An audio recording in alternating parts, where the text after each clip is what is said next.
Yes. Well, and great answer, great segue to this slide, John. Thank you. Thank you for making the flip. So, you know, you've looked at your strengths, you've looked at your weaknesses, superpowers, kryptonite, had this analysis through OAD. The timing is actually pretty apropos given that you're launching the business, and that's a great time to re-examine, our core makeup.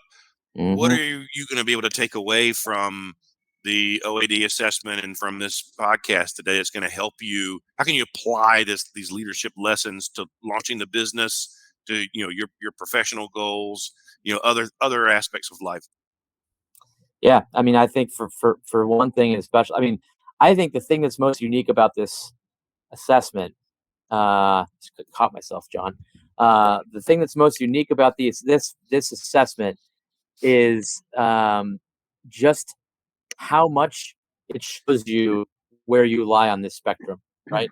The fact that you all responded the way you did when you saw my like drastic extroversion and then everything else is back on the left hand side there.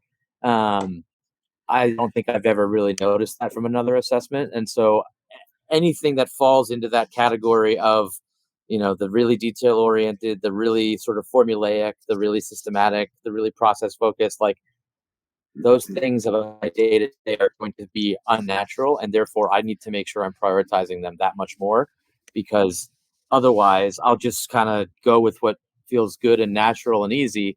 And it sounds like some of the things that have lined up here have shown me that if I let those things take over, it'll be a lot harder than if I don't. So that's my biggest takeaway is I'm going to make sure that I'm forcing myself to do some of the things that I don't really love to do naturally, because it's necessary to do that to maintain that even keel and that go forward plan.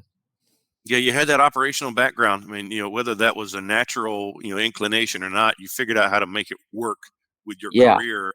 And you're going to yeah, have to lean back on some of that, particularly when it comes to, asking people for money, invoicing for that money, yep, collecting that money, yep, paying bills and taxes and all the unfun stuff that comes with running a business.